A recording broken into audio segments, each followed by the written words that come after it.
All right, good evening from the East Coast, everybody. I am the host of the Real Life Monopoly podcast, Jackson Pierce, coming from South Carolina. And today we have with us Travis Moberly, who has been doing a lot of deals around having equity partners and private money partners come in. He's raised a ton of money in just his first year as an operator, and we're going to talk a little bit about raising capital, about focusing on a specific niche for where you're actually doing business. And yeah, Travis, you want to introduce yourself? Yeah, absolutely. So my name's Travis Moberly. I am in Bentonville, Arkansas, which is kind of in the middle of nowhere, but also it's the home of Walmart.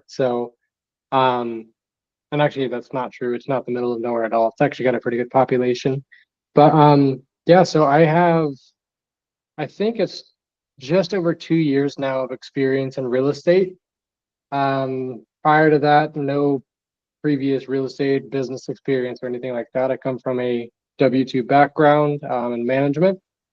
And the last year, my entire role has been raising capital. Um, and so with zero experience doing it previously, in the last year, I've been able to raise over 3 million. And now moving forward, we're kind of just focused on more bringing in more equity partners and kind of expanding our portfolio. So Awesome.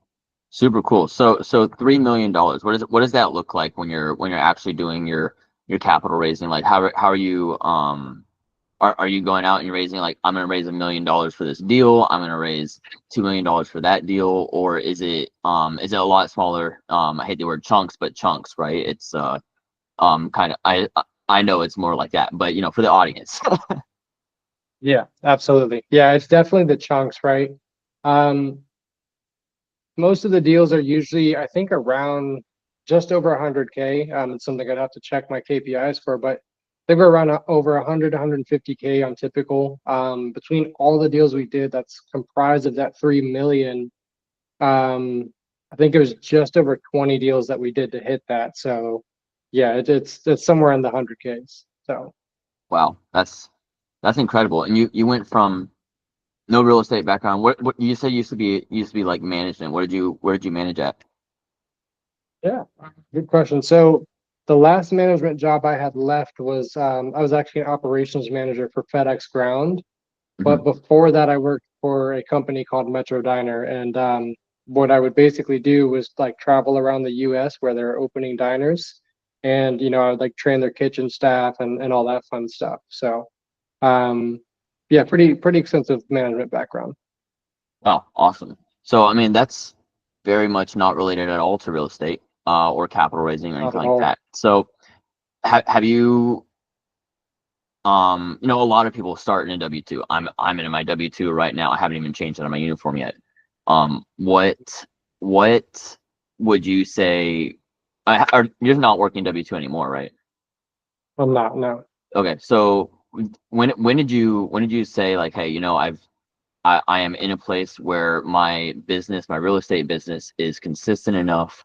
I am making enough money. Um, like, how did you get from, like, okay, I'm working my W-2 to, okay, now I'm just working for myself? Right. So, and that's a great question too. So I did what I would not advise literally anybody else to do. Um, and even looking back, like it was a silly move. It was very, very risky. Obviously, things played out great for me, and I am where I am now. But I made the silly move of thinking like, hey, I'm just gonna burn the boats and do this full time. And luckily, I had liquidity and all of that stuff, so I was able to keep myself afloat for I think it was like 6, 7 months before I got my first wholesale deal done. Um, but essentially I did the opposite of what you should do, which was just burn the boats and go into this full time. Now I would probably have a lot less gray hairs than I do, and I know you can't tell because I got a hat on.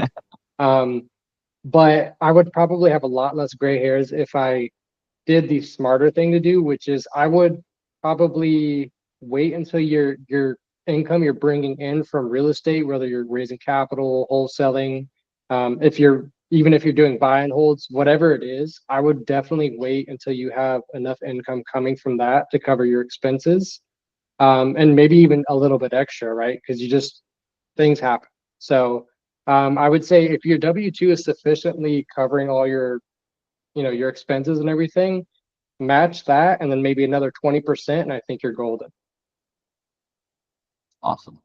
Yeah, no, that makes a lot of sense. And I mean, we hear it a lot about, I mean, there's for every one person that quits their W-2 and just goes full send and makes it out the other side, like kind of unscathed, like yourself. I'm sure there's at least 10 that probably, I mean, absolutely more that, they go full send, they burn the boats, and then because they don't have any boats, they get eaten by the barbarian hordes. You know what I mean? Like there's, Yeah. it's such a, I mean, it's literally you're quitting at your job to go into something that's, I mean, it's not stable yet. It's not consistent. So I mean, that's definitely it's really cool that you were able to make it work out. But you also, like you said, you mentioned that you had like a nest egg ahead of time, which is also important.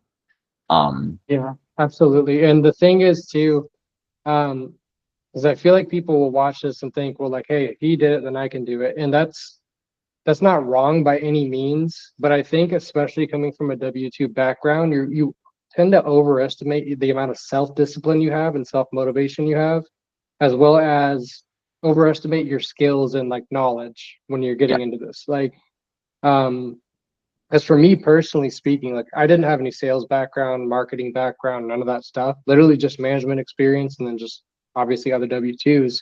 But I thought I'd be able to walk in and just be like a natural born salesman, and like it's never the case. But especially us men, we have like large egos when it comes to like doing something new and thinking we're just going to be a master at it. So what I'm trying to say is basically like be real with yourself and understand that when getting into something that you have no experience with, you're probably going to suck at it. And so know that you're going to suck at it going into it. So it's going to take you a long time to start producing results. absolutely. Awesome. So, you mentioned raising $3 million in capital in the past year. You also mentioned you started off with wholesale. What's your focus right now, and how does um where do you see that going over the next 12 months, right? So you started with wholesale, then you raised $3 million in capital. What's step number 3 and step number 4? Where's Travis going? Yeah. Yeah. Great question. So, what we're currently focused on right now is we're doing specifically transactional funding, right? So we're funding wholesalers' earnest money deposits and end buyers too, if it makes sense. And then we're double closing as well, right? So that's what we're doing or what I'm doing for the more active income portion of everything. And then I'm also partnered with a company called Easy Dwell. And so what we're doing on that side of things is we're making owners homeowners, right? So and it's a fancy way of saying like we are creatively selling these properties as wraparound mortgages uh, with a wonderful structure that I don't want to get too far into it on this podcast, but it's a structure where we're able to cap the depreciation even though we sold the properties on a wrap. So right now I think the next 12 months is going to be a lot more of that. I mean we're gunning towards starting a fund and going from there. Um, and of course, on the earnest money deposits, the transactional funding side of things, really looking to just scale that up, ramp it. I mean, working on side projects right now to automate cold outreach. So just really want to be in a space where we're pulling in, 100K, like six-figure months with that side of the business. So Wow, awesome. So I know you're in Pace Morty's like Gator mentorship, Gator tribe, Gator method community. The big pitch in Gator is the earnest money and the double close deals. Like that's the hook. You know what I mean? I mean, and that's really cool. I've found I personally don't do a lot of earnest money deals, right? One, most of the earnest money deals that come across my plate are end buyers. And I mean, other than that, to find like wholesale or earnest money deals, it's just a lot of legwork that you have to put a lot of focus on just doing that, right? And so I have found myself not really focusing on that as a business, but I'm really curious. Have you always kind of focused on earnest money deals? Just or is it always just kind of like for me, right? Like I'll do an earnest money deal if it falls in my lap. Um, Right. and I'll do an end buyer earnest money deal if it falls in my lap and I can secure the money, which is a lot harder to do, obviously. And so I'm kind of curious, like, did it start off as, hey, we'll just do these if they fall in our lap, and then and then it turned into something that you decided that you wanted to scale, or did you decide, hey, this is the business that we're going to do, and we're going to actively seek out these deals? Yeah, no. So I'm in the same boat as you. I joined because of the pitch of the earnest money and the double closes and stuff like that. But I found it, really quickly that like that's what it was, is just a lot of legwork. It's a lot of grind. It's a lot of cold outreach to very low response rate, and the very low response rate, is a very, very, very low conversion rate. Um, so no, I actually started in the kind of the gap funding space, right? Hmm. Gap funding and funding people's rehabs, first lien position stuff, all of that. Um, and I think it can be a good business model. I just don't think it was a fit for us. There's a lot of things that you have to navigate there, Hmm. but they're everywhere. Like compared to earnest money and double close opportunities, you can find those opportunities kind of everywhere. But it's just a matter of you being able to complete these sniff tests on every single one of these leads and all of that. So, um, but actually, yeah. So comprise that entire 3 million that we raised in the last year. Uh, Zero of those actually were earnest money and double close. So we just made this pivot, and we just started generating leads for it now. So we're working on a few leads, but we've got a pretty nice system going with it, and I think it's I've got to test everything, but I think over the next 90 days, we'll be able to generate a lot of leads with little to no legwork. So It's awesome. I'm excited to share this with people, but yeah. Yeah, no, that's awesome. Are you going to be are you going to put it out to the community, say, hey, we're looking for EMD lenders, saying like, hey, we've built out this system, come join our team as a lender, and we'll kind of ease the legwork for you as a EMD lender, but then we'll also, obviously there's a lot of value in that. Are you planning to do something like that, or are you planning to just kind of self-fund most of these? A little bit of both. So realistically, probably have to partner with more people because the way that I see it, right, is if you're going to be generating leads that are hard to generate, why not focus on the ones that are going to pay you more? So we're looking at like larger commercial deals and stuff. So um, I don't have multiple six-figure liquid just to throw everywhere all the time, or pretty much any of the time, really. Hmm. Um, but yeah, so the way that I see it is, if you're going to do a ton of work either way, go for the bigger fish, right? Right. So yeah, it's definitely something that would be shared with the community. Awesome. Cool. So, so when do you think you'll have that kind of put together to the point where you're like, all right, guys, come give me your money so I can lend on these earnest money deals? Yeah, What's the timeline look like? I'd say we'll have leads in the next 30 days, 100%. Hmm. I'd say everything will be mapped out in the next 90 days. So like I've spent all day working on this project today. There's just a lot of bugs that I'm having to iron out and stuff, but um, yeah, 30 days, 30 to 90 days, 100%. Awesome. Super cool. Definitely looking forward to that. I'm sure I'll if I don't bring lenders, I'm gonna bring my own money to it, just to be able to get to do a deal with you guys. Um, Yeah, yeah, absolutely. so you mentioned selling on wraps and being able to take depreciation. Can you just kind of explain to the audience, some that might not be super familiar with like creative finance, what does that look like for you guys? And I know you're helping business owners that business owners have difficulty qualifying for a regular mortgage because it's just like their taxes don't look right. That's 100% Right. like completely reasonable. That you would not want the IRS to know that you have money to pay taxes on. But also that makes it incredibly difficult to get a mortgage, obviously. So what is it look like when you're selling on a wrap, and where are you finding these properties? Are you direct to seller on these? You mentioned doing wholesaling, or are you mostly getting them from other people who are bringing you deals?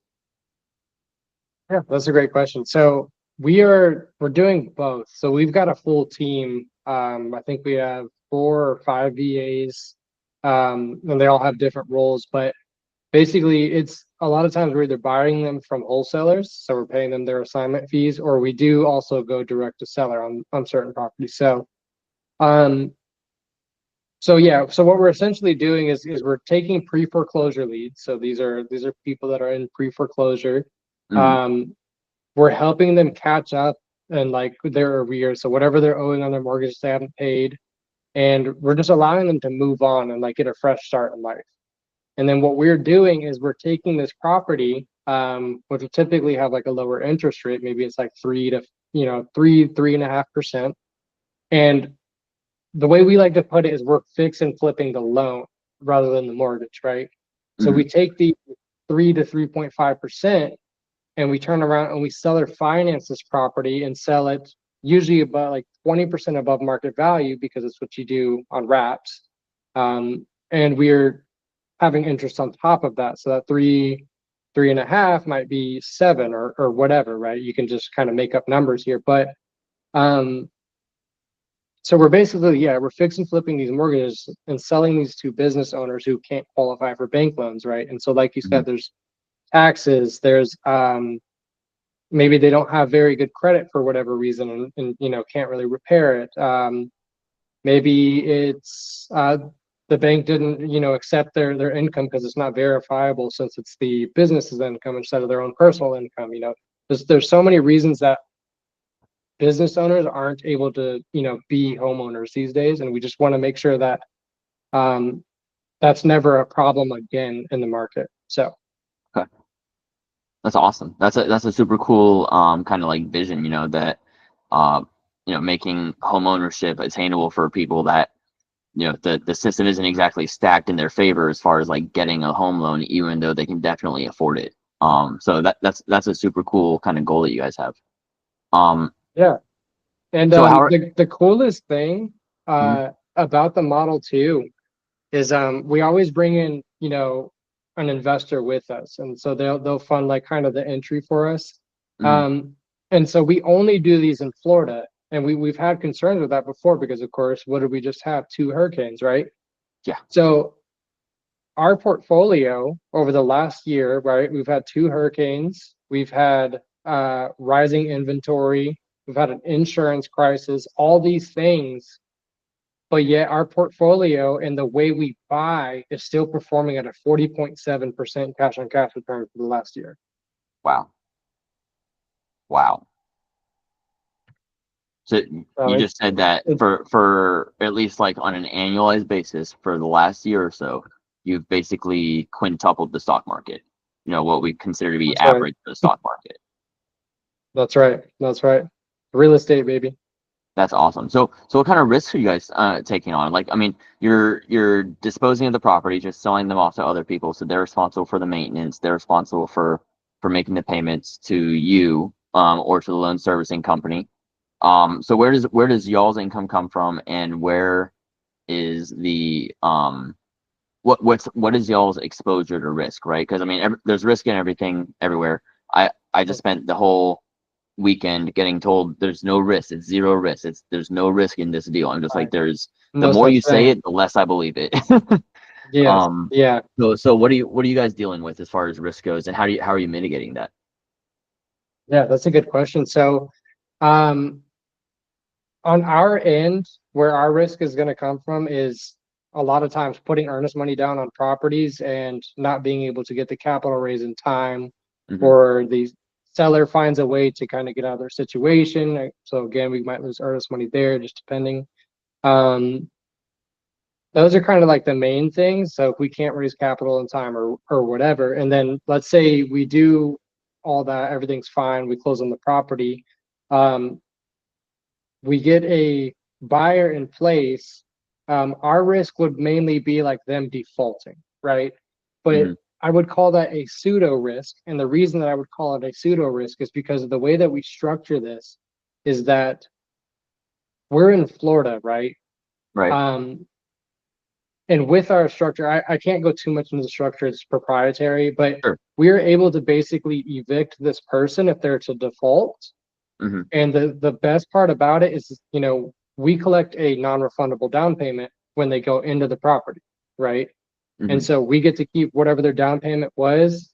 And Florida's eviction laws are super favorable, so we can have them out of there in 30 days.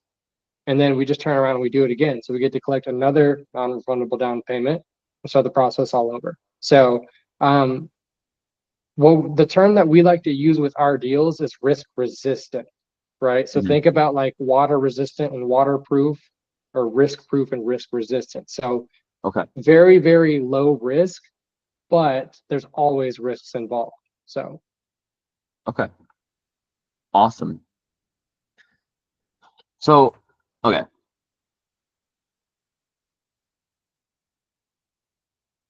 You're you have this business where you're flipping the loans, which I really like that term. You're fixing flipping the loans. I really like that terminology, because that's really what a lot of these like sub two acquisitions and dispositions are. Is they're taking a loan that is broken either because it was given to somebody that could not produce equity because it's a VA loan at 100% loan to value, or it was given to somebody that really just could not afford it, but the guidelines allowed them to get the loan anyways. So you're taking that loan that is like broken, it's like hurting the current homeowner, and you're fixing it. You're getting the homeowner out of that situation that is kind of untenable. You're flipping. I love that terminology. Um, so what? Um, I kind of forgot where I was going with that. So okay, so where would you recommend? Because you have this business, you have the EMD lending and double closing that you're about to start doing as like a major kind of project. Where would you recommend that somebody start if they were just getting into creative finance? They're starting, maybe they're doing some wholesaling, maybe they're like just getting into real estate. Pace Morby likes to say like the number one skill that if he had to start over, the number one skill that he would practice is like raising capital. Where would you recommend that somebody who wants to get into raising capital, even on a small scale? I mean, that's a big part of what I do also is I raise capital for smaller deals, fix and flips and stuff like that. I'm scaling that and getting into bigger deals. This past 7 days, I think I've raised around like $500,000 on a couple of like across a couple of different deals. So where would you recommend? Because everybody gonna get started differently. Where would you recommend that somebody start? that's a really good question. I'd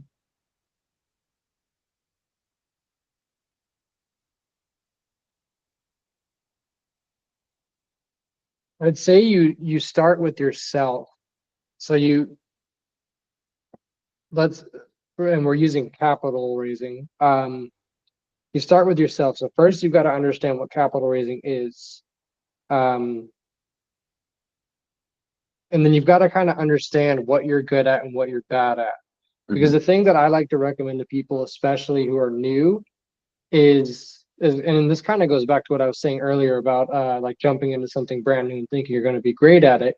Um, no matter what, you're going to have weaknesses somewhere, right? And a business is there's so many moving parts in a business, um, that there's no way you're going to be great at every single one of those things. So I would start with yourself and find out what it is you like, what your personality kind of is. Do you like to talk to people but hate numbers? Do you love numbers but hate people? Like, um, and of course, not literally hate people, but start by figuring yourself out and then find somebody that has a similar skill set or a similar mindset, but a opposite, like differing skill set. Um, because the way that I like to see it is like mathematics don't necessarily apply to this when you have the right partners in the right positions, right? Because you would think 1 + 1 = 2, so your output would be doubled in your business. Hmm. Whereas it doesn't apply here because this one and this one, and these are just the two partners in the business, are doing the things that they're efficient at. They're doing the things that they like to do, and they're cutting out all the stuff that they don't want to be doing, the headaches. So you're both able to be super efficient at what you're doing. And so you're going to like triple, quadruple, even like 6 times the output that you would normally be able to do just by finding one other person. Um, because as human beings, we just tend to excel at the things that we enjoy doing and tend to just really drag our feet on the things we don't want to do, right? So Right. um, I would start there and I would just invest in yourself, invest in your knowledge. And that doesn't mean you have to financially invest. It can be time, and just network like crazy, just absolutely crazy. And I know this is very like spread and stuff, but focus on one thing. So if you want to do EMDs and double closes, because those are kind of the same thing, in my opinion, they're transactional. Hmm. If you want to do the gap funding and stuff like that, focus on one of them, especially starting out, because you do not have the bandwidth to do 5 to 10 different things. So, um, number one is you. Number two is a partner. Number three is the direction and vision of where you want to go. And I think you just start there, and then once that direction and vision is kind of in place, you just all gas from there. It's awesome. No, that's some really good advice, especially I really like the point you made about needing to find somebody that has a different skill set than what you like doing. I've recently kind of it took me a long time to get to this point where I felt like it was a good idea. It's always a good idea, but it takes you a long time to get there, to bring on a teammate, right? And so for me, I brought on a teammate recently. His name's Dan Gagliotti. You might see him in the Gator group sometimes. Um, I think I but know his he name. I've definitely seen it. Yeah. yeah, so he and I have been working together a lot. And for me, like the thing I kind of hate doing is I hate spending the time on the like the borrower vetting, right? Like it's not that it's not important. Like if it was just Yeah. me, I would spend the time on the borrower vetting, and then I would, um, decide whether, I kind of determine is this worth bringing to a lender, etc. Um, but that's a lot of time, and it's a lot of time that I wish I was spending talking to lenders because I like talking to lenders better. Right. I like to build those Right. relationships. But you need to do it right. And so for me and Dan, I basically was like, hey, this is how we vet our borrowers and we underwrite our deals, and I still like underwriting. Like I like the numbers part, which is funny because I hated math in high school. Um, but I really like underwriting on like real estate deals. And so I was like, hey, this is how we underwrite. This is how we need to vet our borrowers. This is what we're looking for in a borrower.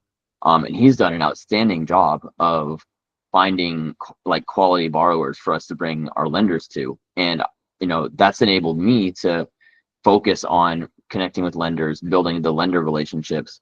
And then we kind of meet in the middle with the underwriting. He underwrites it, I underwrite it. We both say, hey, this looks good, and then we take it to the lenders. And so definitely finding somebody that is either good at or likes to do or wants to do the stuff that you don't is probably the most important step, I would say, that is preventing a lot of people from kind of scaling. Oh, I mean, first is like knowing what you like and what you don't like, because if you haven't done anything, you probably have no idea what you actually enjoy as far as like what part of the transaction, right? But Right. just find once you figure that out, finding somebody else. It means you have to split the profits. It means you have to split the money. Yes, you're gonna make probably less on a per deal basis, at least at first, but then eventually you're gonna start just working bigger deals because you have the capacity to do more. So, really like that you brought that up. Sure. And I'll say, people often get frozen before they start because they don't know what it is they do or do not like to do. I'll say what can help you with that is if anybody's familiar with the book Rocket Fuel, or even if you're not, I've not even read it personally, but I've done this test. They have a free test to kind of figure out if you're an integrator, which is the person who's behind the scenes with the systems and processes and they're building the business, and the visionary, who is the face, the relationships, the sales marketing. And you can take this test and it does a really good job at like asking you about yourself to figure out who you are. And it kind of tells you which side of the scale you're on. Um, and so I think that's a really powerful tool you can use, especially because it's absolutely free, to figure out who you are and what you at least ideally like, right? Just based on an assessment from a third party perspective. So that's one thing I would definitely recommend. And then from there, you can kind of just choose, and that the biggest part about it is just getting started, right? So like Mhm. even if you didn't go that route, um, you could just decide roles and responsibilities of the partner and then figure it out from there. Maybe you are in the visionary role and then you end up hating it. Guess what? It's okay. You can just go back, discuss, figure this out. Yeah. Um, Switch, and maybe they're better as a visionary, or maybe you guys just shouldn't be partners because you're both integrators, you're both visionaries, and that's totally okay. It doesn't always work out. If you end up with Um, too many people in the same kitchen trying to crack the same eggs, then exactly, nobody's pouring the flour or whatever people do in kitchens. exactly, yeah, exactly. So um, it's okay when things don't work, like, Mhm. but it's not okay to not do anything because you'll never get results just by trying to figure it out in air Yep. quotes. So Yeah. I think one of the cooler or more like relatable quotes that I've seen kind of recently, um kind of like it comes across like you're doom scrolling on Facebook and it comes across your reels or whatever, and the phrase is basically like, why not try, because the worst case scenario is that you end up exactly where you're at right now. And exactly, I think that's exactly, like, I was talking to somebody earlier, and I was like, like I could just like liquidate everything, and then just like go drive for Uber. You know, I would say exactly where I'm at right now. I would be driving for Uber. I'd make like an extra $400 or $500 a month on the weekends, and I just go to my W-2 every day, and I do my W-2 for 20 years, and then I retire or whatever. I could do that. Like I would probably not like it very much, and I would feel mediocre, but I'd go do it. Not to say that people are mediocre if they are doing a W-2 and driving for Uber. right, That's not the point. right. The point is, um, How you feel. if there's a exactly, it's how I feel about myself, right? And if I like, that's always available as a backup plan, right? At any point over the next year, I decide I'm exhausted. I don't want to do flips. I don't want to connect. I don't want to talk to lenders. I don't want to do nothing. I can just liquidate everything, spend my entire evenings with my family, drive for Uber on the weekends, and like that's always an option. That there's never going to be an instance where it's like, oh man, how am I ever going to find another W-2 job? Right. And so for me, it's like, why not spend all this time right now to see how far I can get, right? And if it doesn't work out, like I said, I'm in the exact same situation as I am right now, so it's whatever. Yeah. The beautiful thing is like if you have nothing to lose, then why not just go after it, right? Yeah, Because like you're not going to lose anything. So it's yeah, that's exactly it. It's like if the house of cards comes crumbling down, you can just rebuild it again yeah. because you didn't lose it. And even if you had to rebuild, like you'd be rebuilding from a completely brand new, like a higher knowledge base and experience base. Like there's there's basically like no down. I mean, there's downsides. You losing your time. It'll probably suck if everything comes crashing down. But I mean, for you, right? Like tomorrow, all of your tenants at once default. You have no money to go and evict and foreclose and do whatever you need to do. Um, you have to liquidate everything. Oh, what's stopping you from getting another job managing like Metro Diner again? Right. Exactly. Probably nothing, right? Exactly.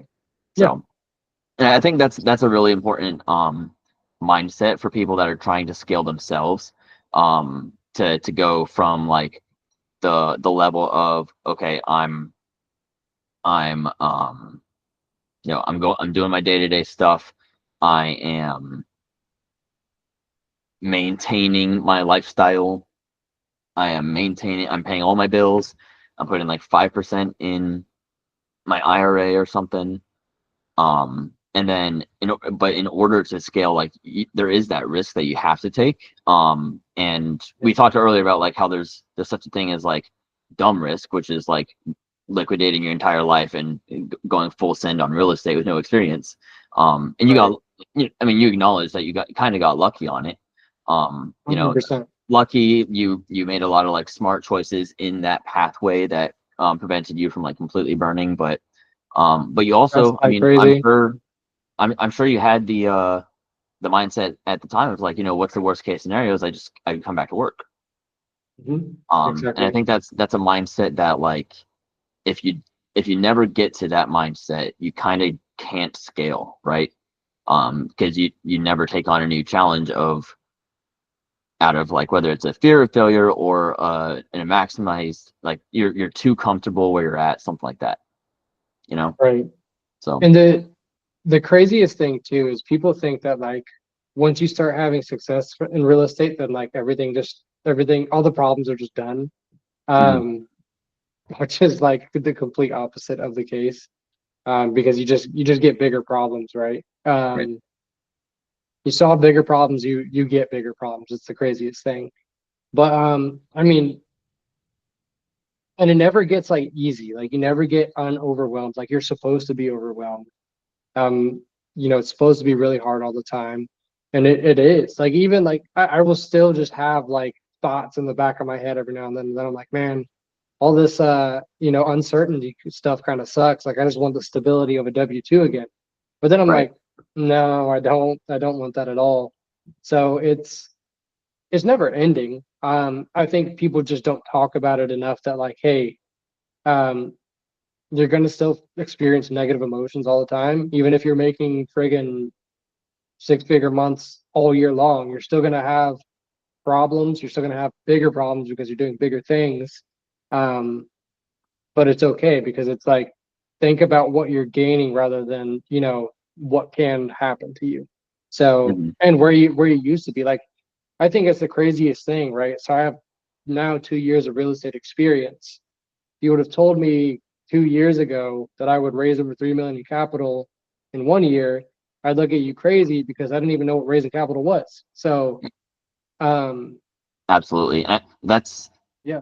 uh, that's the cool thing about real estate is that, I mean, there's basically no situation where you're not learning a new Mhm. skill or a new like way to fix something or to get around something or to close a deal.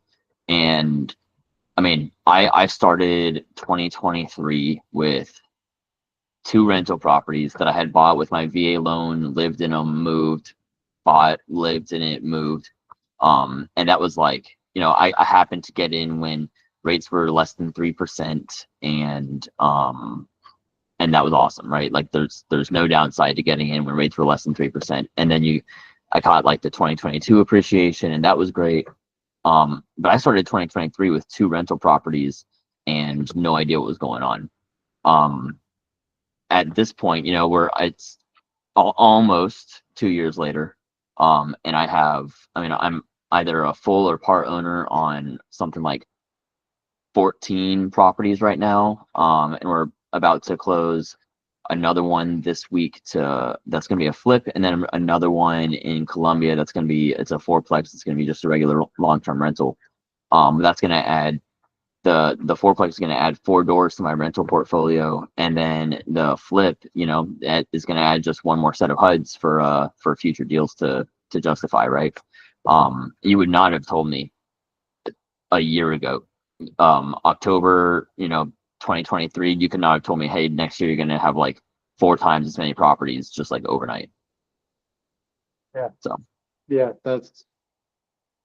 it's so crazy, man. And it's again, and you didn't really have like much experience either, right? mm-mm, So it's yeah, it speaks to the opportunity that's out there when you just apply yourself and you just sit down and do the work. Um, because you can be completely brand new, know nothing about it, but because you just show up every day and you put in the hours, incredible things can happen. But like 80, I would say even maybe even 90% of it is just showing up. Mhm. Yeah, absolutely.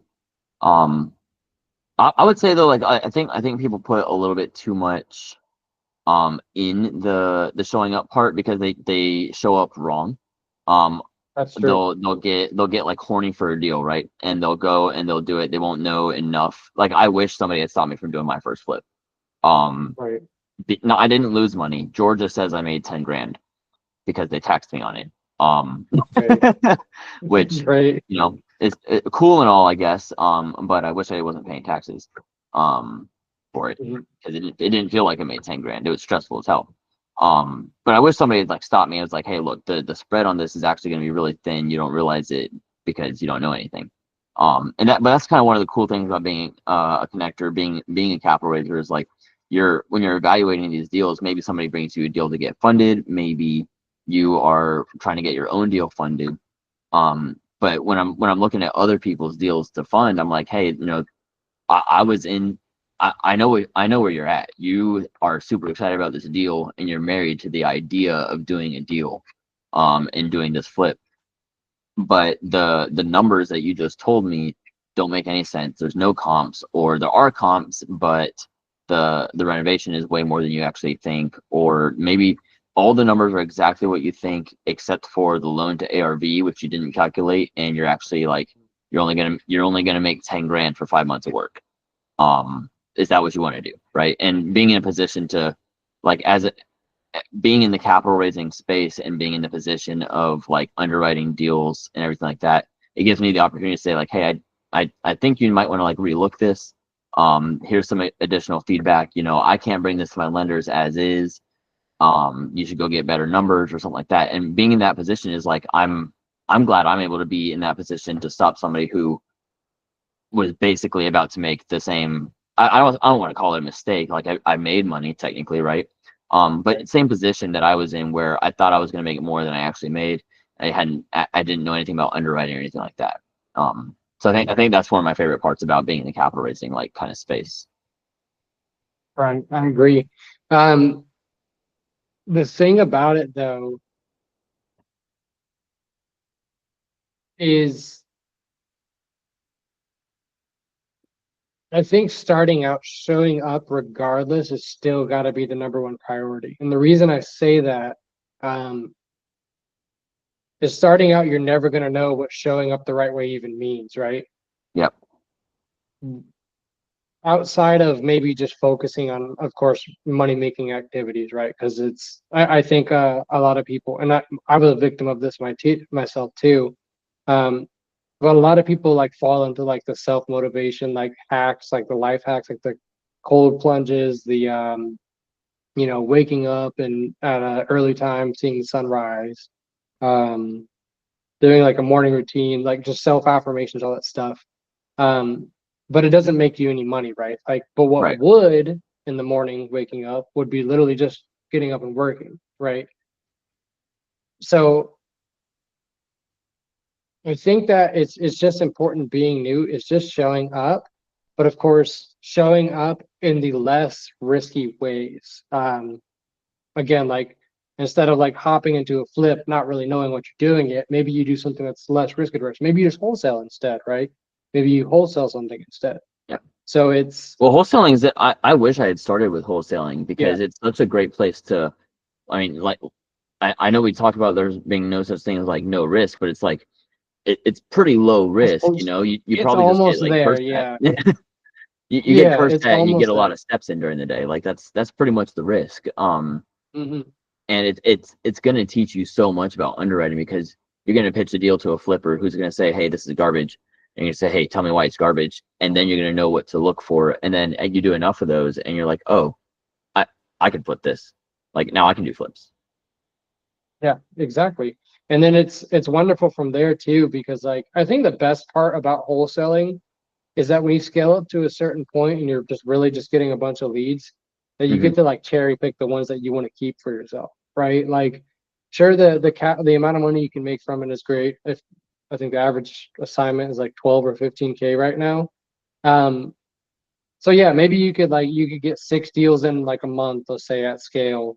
You could obviously do more than that, but I'm just random number. Sure. And like, sure, you could make what is that, 90K a month just off of those 6 deals. Let's say they're all average.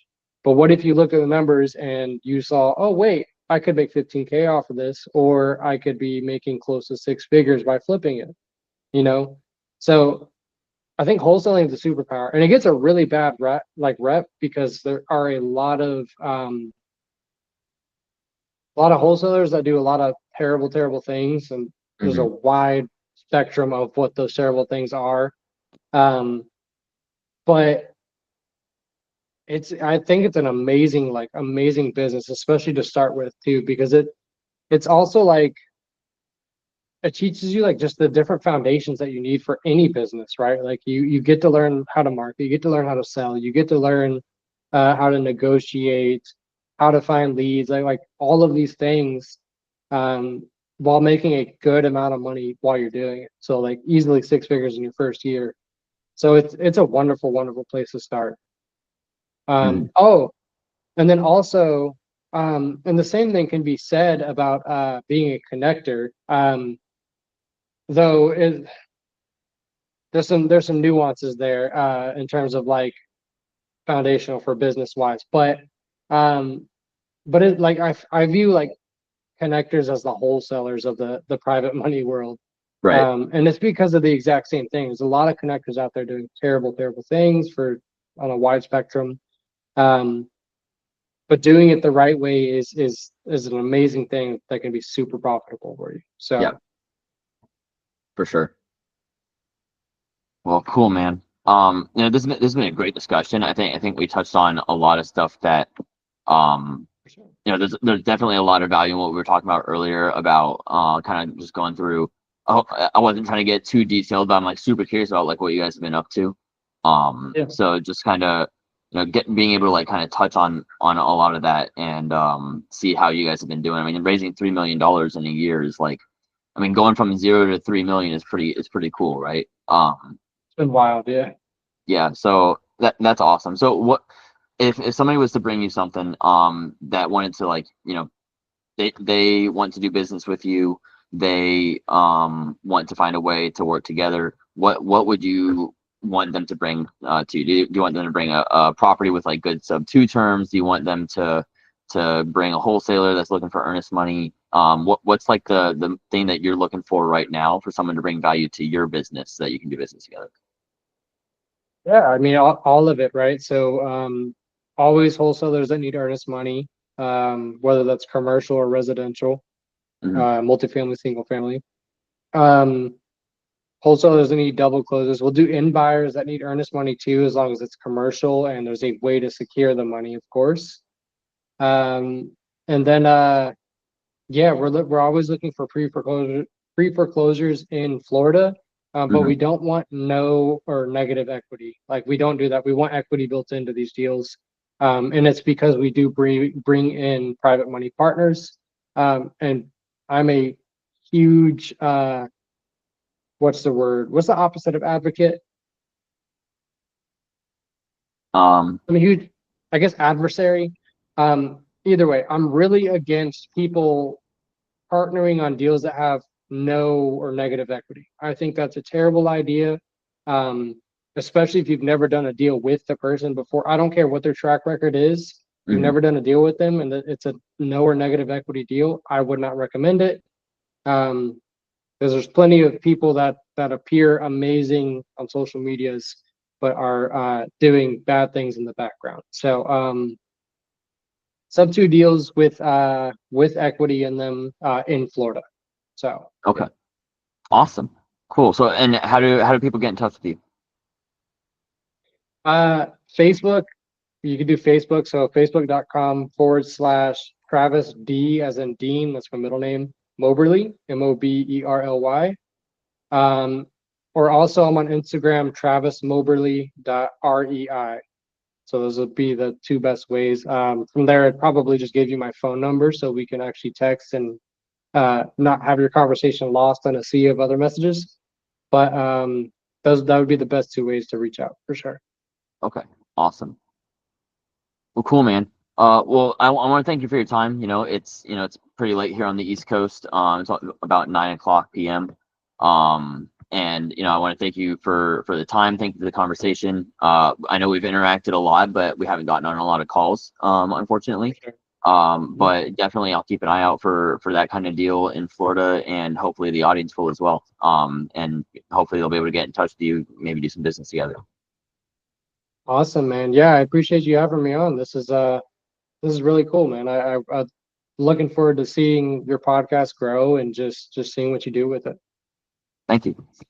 All right. Well, hey, you have a good rest of your night. Audience, if you have any questions for Travis, reach out to him on Facebook. See how you guys can do some deals together.